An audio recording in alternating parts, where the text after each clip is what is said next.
Expand your vocabulary with our Core 2000 Words ebook. It's free and packed with essential expressions that you'll use on a daily basis. Start building your vocabulary today.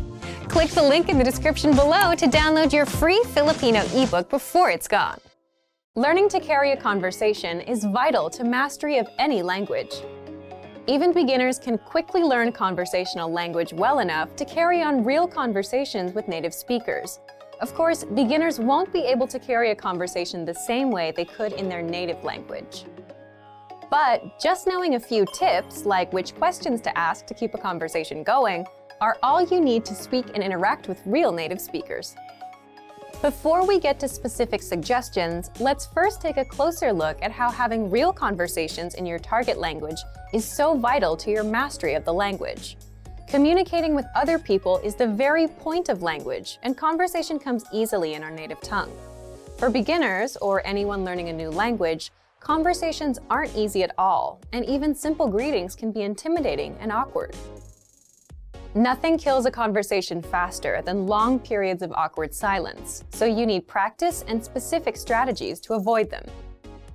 When you know what to say to keep a conversation going, communication becomes much easier, and you make a better impression on your listener.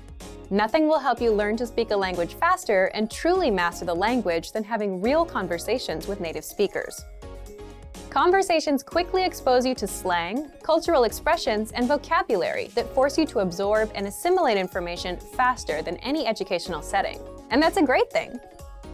But how can you possibly have real conversations with real people if you're just starting out? Here are 3 proven methods that even beginners can quickly use to learn conversational language to make a great impression and avoid awkward silences. First, ask questions to keep a conversation going. For beginners and even more advanced speakers, the key is to ask questions to keep a conversation going. Of course, they can't be just random questions, or else you may confuse the listener. But by memorizing a few key questions and the appropriate time to use them, you can easily carry a conversation with minimal vocabulary or experience. And remember, the more conversations you have, the quicker you will learn and master the language. Second, learn core vocabulary terms as quickly as possible. You don't need to memorize thousands of words to learn conversational language. In fact, with just a couple hundred words, you could have a very basic conversation.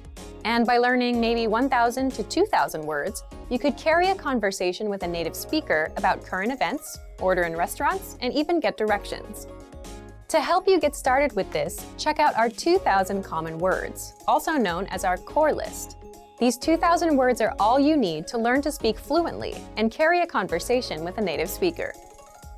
Third, study video or audio lessons that you can play and replay again and again. If you want to know how to carry on a conversation, then you need exposure to native speakers, and the more, the better. Studying video or audio lessons is ideal because they provide contextualized learning in your native language, and you can play them again and again until you achieve mastery. Our instructors have created more than 2,500 video and audio lessons that you can play over and over. And the best part is, they don't just teach you vocabulary and grammar. They are designed to help you learn to speak and teach you practical everyday topics like shopping, ordering, and more. Although it may seem intimidating for a beginner, the truth is that it's very easy to learn conversational language. Just learn a few core vocabulary terms and which questions to ask to keep a conversation going. Our language learning program has the world's largest online collection of video and audio lessons by real instructors. Plus, tons of advanced tools to help you learn to speak and carry on a conversation quickly. Just a little practice and exposure to real conversations or lessons is all it really takes. So, if you're ready to finally learn a new language the fast, fun, and easy way, sign up for your free lifetime account by clicking on the link in the description. Signing up takes less than 30 seconds, and you'll start speaking from your very first lesson. If you enjoyed these tips, hit the like button, share the video with anyone who's trying to learn a new language, and subscribe to our channel. We release new videos every week. I'll see you next time. Bye! Hi guys! Hi guys! Welcome to Filipino Toppers with me, Ice, and today's topic is 10 hardest words to pronounce. Okay, so just try and say these words And I'm sure like your Filipino friends will be very impressed. Try practicing these words so you can pronounce it properly. Baba, going down. This first one is actually a sentence and it's just made of one syllable, which is ba. So it goes baba. It means going down. Baba means down. And bababa means going down.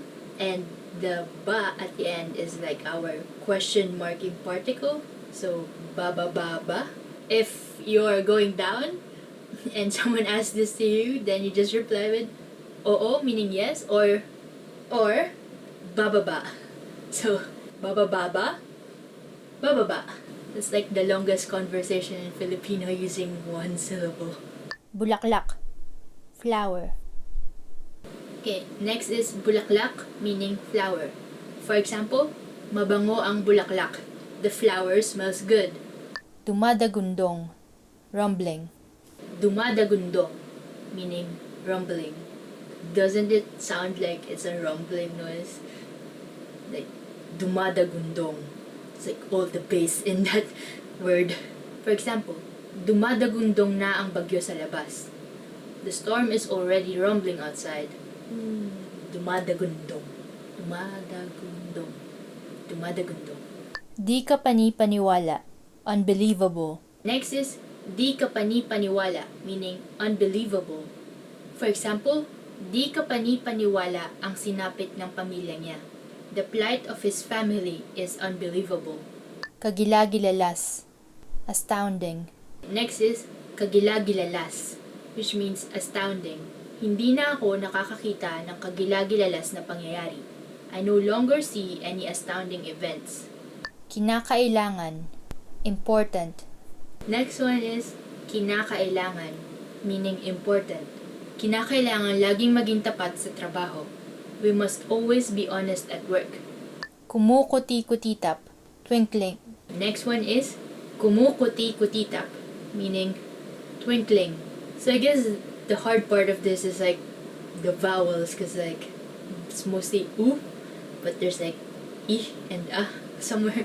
Kumukuti-kutitap. I guess the only way to pronounce this is to remember all the syllables. Kumukuti-kutitap, twinkling. Ang between ay kumukuti-kutitap. The star is twinkling. How would you even sing like Twinkle Twinkle Little Star? Kumukuti-kutitap, kumukuti-kutitap. Try to say it very fast, like kumukuti-kutitap, kumukuti-kutitap, kumukuti-kutitap. Mamasa-masa, moist. The next is mamasa-masa, meaning moist. You have to be careful of the accents here because masa means moist, but there's another word spelled the same called masa, which means the masses. So masa and masa. So just be careful to say it as masa. Mamasa-masa. For example, mamasa-masa pa ang damo. The grass is still moist. Misterioso, mysterious. Next one is misterioso, meaning mysterious. I don't know, it sounds like it's easy enough to pronounce, like just mysterious becomes misterios with an O at the end. Like Spanish people can do it. Misterioso. For example, siya ay isang misteryosong babae, meaning she is a mysterious woman. Patalastas, commercial.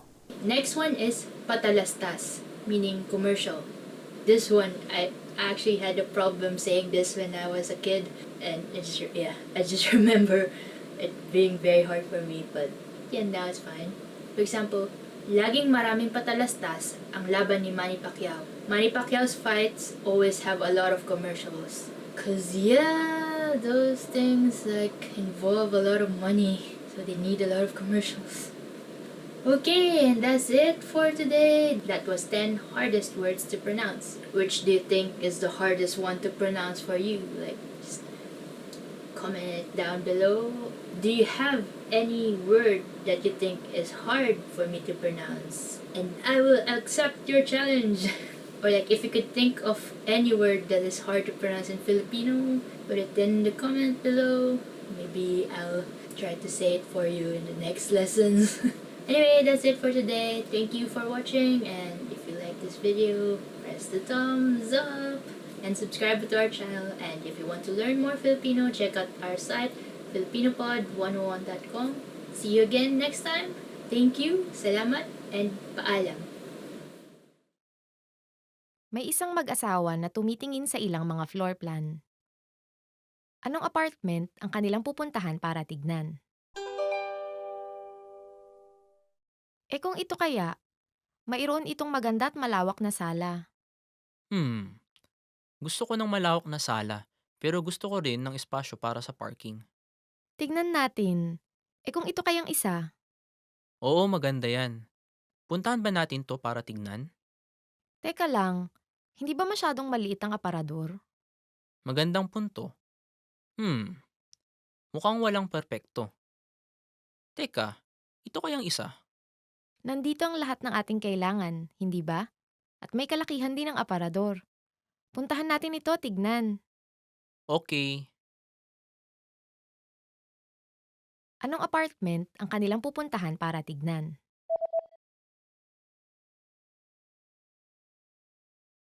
May isang mag-asawa na tumitingin sa ilang mga floor plan.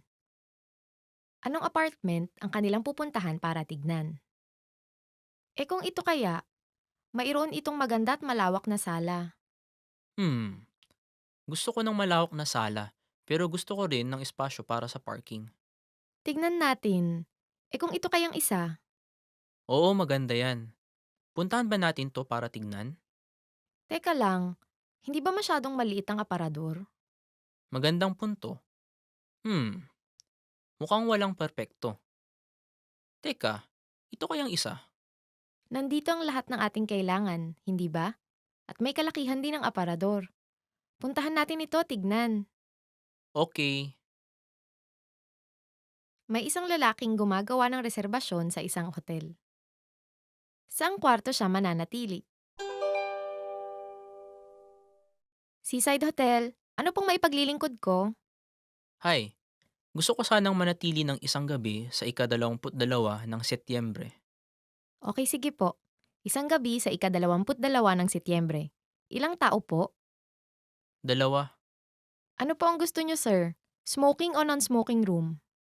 Non-smoking. Ang natatanging non-smoking room po na mayroon ng araw na iyon ay may mountain view. Ayos lang po ba yon? Gusto ko sana ng may seaside view. Pasensya na po, pero ang mayroon kaming may seaside view ng araw na yon ay smoking room lamang.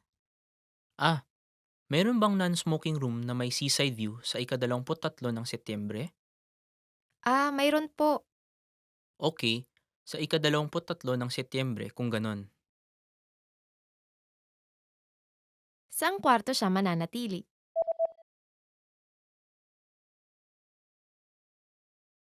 May isang lalaking gumagawa ng reserbasyon sa isang hotel. Saang kwarto siya mananatili? Seaside Hotel, ano pong maipaglilingkod ko? Hi, gusto ko sanang manatili ng isang gabi sa ika-22 ng Setyembre. Okay, sige po. Isang gabi sa ika-22 ng Setyembre. Ilang tao po?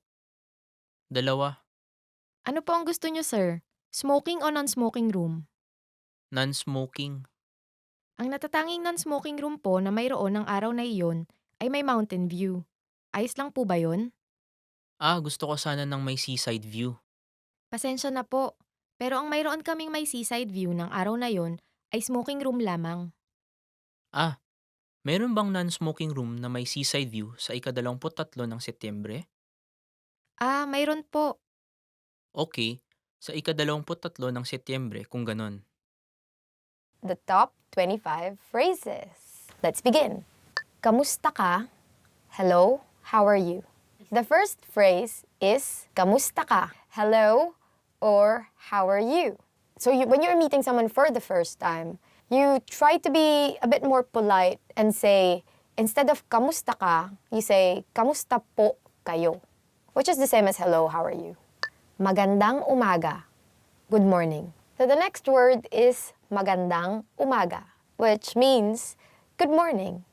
People there are very, very warm, very kind. So it's very common to hear like people greeting each other when they pass by each other in the corridor and like in the classroom, for example, in the office.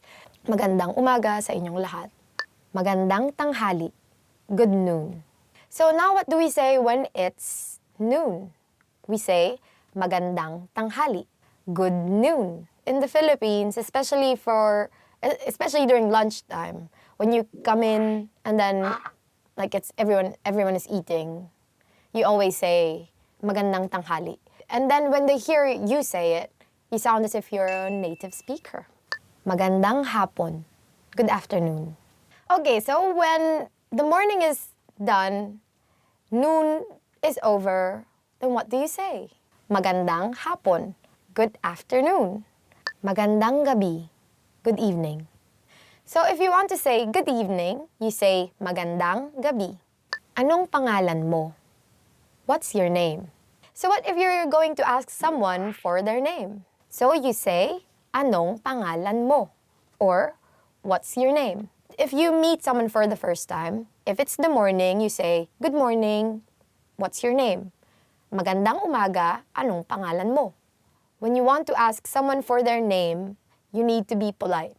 So, you add po, which is the particle, and then you use the plural form of you. So you say, ano pong pangalan nyo? Ako si, I'm. If you are on the receiving end of that question, then you say, ako si, name. Or, I'm, name. Ako si Erica. I'm Erica. Ikinagagalak kong makilala ka. Nice to meet you. If you want to express now how happy you are to meet this new person, then you would say, ikinagagalak kong makilala ka. Nice to meet you. Since this is the first time you're meeting this person, you should use the polite form, which is, ikinagagalak ko po kayong makilala. Ayos lang ako. Ikaw. I'm fine. And you? When someone asks you, how are you?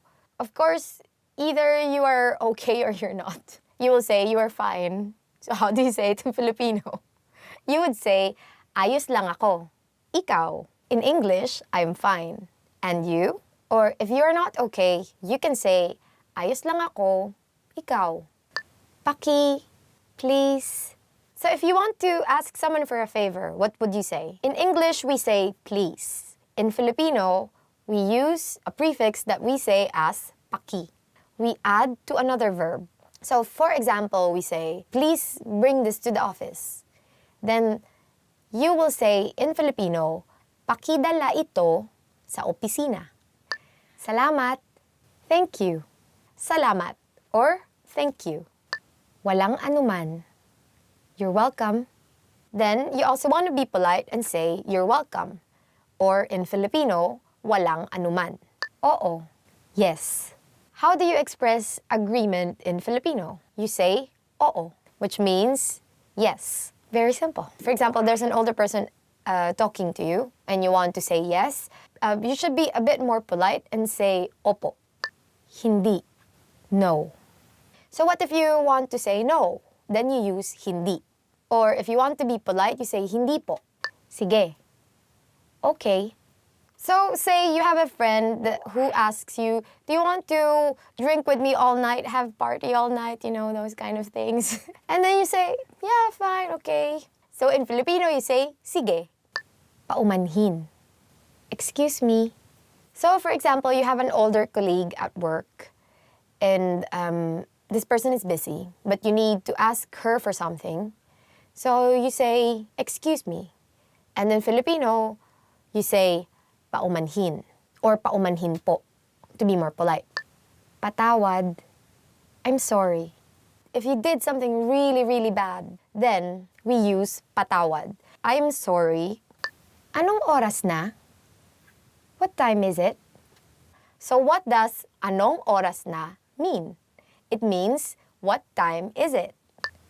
Nasaan ang CR? Where is the restroom? Nasaan ang CR? Or, to be polite, because even at that time you have to be polite, even if it's like really urgent, you have to be polite. You say, nasaan po ang CR? Hindi ko alam. I don't know. Hindi ko alam. I don't know. If your boss asks you, oh, where is your office mate? This person? And then you don't know, then you say, hindi ko po alam. Sandali lang. Wait a moment. So if you say to your boss, because your boss is asking you, where is the report? You want to say, wait a moment. So you say, sandali lang po. So your friends came over to your house and you haven't taken a bath. You haven't fixed yourself. And then your friends just want to go out to have fun. But you want to say, wait a moment, wait a minute. Give me like an hour or something to at least get ready. So you say, sandali lang. Magkano ito? How much is this? So you finally got dressed and then you went out with your friend.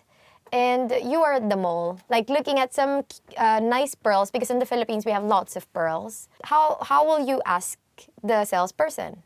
So you can say, magkano po ito? Or if you're a friend, or if it's like a younger salesperson probably, you can just simply say, magkano ito? How much is this?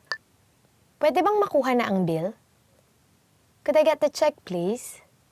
After dinner, you want to pay because it's your treat, because you forced your friends to eat adobo. So you would ask the waitress or the waiter for the check.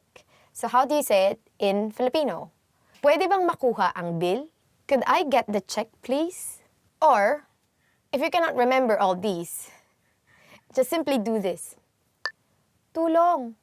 Help. So you're walking in the street and then you're very not careful with your things. So you're walking, you're holding your bag like this, and someone stole your bag. Like, oh. You want to call for help. So what do you say? You say, tulong, help. And then the more you scream it, the more people will hear you. Hanggang sa muli. See you again soon. It's the end of the day, and you've had fun with your friends. So you tell your friends, oh, okay, bye. See you again soon. Which in Filipino is hanggang sa muli. But in regular conversations, you don't really say this. We tend to say, see you, or sige. Top 25 verbs that you will need when you go to the Philippines. So, let's go ahead and get started. Maging, to become. Maging, to become. Maging can mean to be or to become. Mahirap maging hindi tapat sa sarili. It's hard not to be honest with yourself. Gustuhin, to like. So next word is gustuhin, to like. Nagustuhan niya ang pinadala mo. She liked what you sent. Gawin, to do.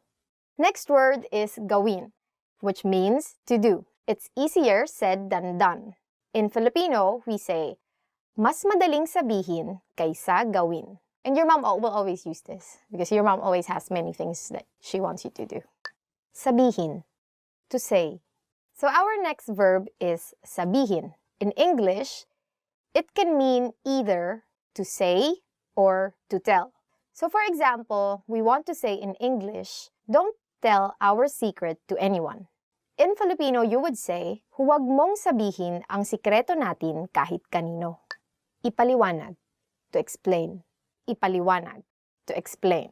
Dapat ipaliwanag ng guro ng mabuti ang paksa. The teacher should explain the matter thoroughly. So for example, you're resting, looking at your phone, and then here comes your mom and tells you, magpaliwanag ka. Explain. This is very useful when you have to talk to your mom. Marinig, to hear. Marinig, to hear. Hindi kita marinig. I can't hear you. Again, you can use this when you're talking to your mom. Probably you can tell her, I didn't do this because I didn't hear you tell me do this. That's a very unsatisfactory answer for your mom all the time. Pumunta, to go. Pumunta, to go. So we can say, gusto kong pumunta sa Palawan. I want to go to Palawan. Tara na, biyahe tayo. Alamin, to know. Alamin, to know. Gusto kong alamin kung mas mahirap bang matutunan ang Japanese o Chinese. I want to know if it's harder to learn Japanese or Chinese. Compared to Japanese or Chinese, Filipino is easier, right? So, please take the time to study Filipino. You will take less time than studying Japanese than if you go and study Japanese or Chinese. So, you know what to learn. Kunin, to take. Kunin, to take. For example, we want to say in English, please take the bill so that we can leave already. In Filipino, what you will say is, kunin mo na ang bill natin para makaalis na tayo. So when you go to the Philippines and you eat at a restaurant and you want to ask for the check, just do this hand sign. Makita, to see. Makita, to see. Huwag kang mainis pag nakita mo. Don't get annoyed when you see it. So, what are the things that you get annoyed when you see? Dumating, to arrive. Dumating, to arrive. Dumating na ang pinakahihintay mong balita. Your long-awaited news has finally arrived. Isipin, to think. Isipin, to think. Isipin nating mabuti bago magdesisyon. Let's think of it thoroughly before making a decision. Actually, this is very important because every day of your life you have to think. Tumingin, to look. Tumingin, to look. Huwag kang tumingin sa malayo pag may kausap ka. Don't look far away when you're talking with someone. Because obviously you're talking with someone, right? How would it feel like if you're talking to this person face to face and you're looking at the side like this? Naisin, to want. Naisin, to want. I want to become an engineer rather than be a doctor. Mas nais kong maging inhinyero kaysa maging doktor. Magbigay, to give. Magbigay, to give. For example, someone asks you, oh, who can give me advice on something? And then you say, Alex gives excellent advice on whatever that is. In Filipino, how you would say it, magaling magbigay ng payo si Alex. Gamitin, to use. Gamitin, to use. So for example, I don't know where you can use actually you can use gamitin a lot. For example, let's use it in a proper sentence. Hindi natin pwedeng gamitin ang may nakasulat na bawal gamitin. So in English, we can say, we can't use the ones which are marked don't use. I have a pretty straightforward, don't use it. Hanapin, to find. Hanapin, to find. You're asking your mom, where is this thing that I'm looking for? So she says, Pina, find it in the second drawer. In Filipino, it means, hanapin mo sa ikalawang drawer. Usually, your mom will call you Pina, according to her, if you don't use your eyes to look for things. It's very useful. So just remember that if you are going to look for something, don't ask your mom because you don't know what kind of fate will befall you. You might be a pineapple at the end. Lumabas, to go out. Lumabas, or to go out. So, you want to ask permission from your parents before you go out. How do we say it in Filipino? Magpaalam ka muna sa iyong mga magulang bago ka lumabas. Ask permission from your parents before you go out. Someday, kids, you will be parents too. Magtanong, to ask. Magtanong, to ask. So, for example, you have a new office mate and you want to tell your office mate, huwag kang mahiyang magtanong kapag hindi mo alam ang sagot. In English, what you just said means, don't hesitate to ask if you don't know the answer. Magtrabaho, to work. The next verb is magtrabaho, or to work. So for example, you want to say, as much as possible, I don't want to work overtime. In Filipino, you can tell your boss, ayaw kong magtrabaho ng overtime hanggat maaari. Mag, it's the way you conjugate verbs, but it's in Filipino. And then trabaho comes from the Spanish word trabajo. Pumasok, to enter. Pumasok, to enter. For example, you went to a club and you have a friend who looks 18, actually, who looks younger than 18, like a high school student. So you can tell this friend, you are not allowed to enter the club if you're under 18 years old.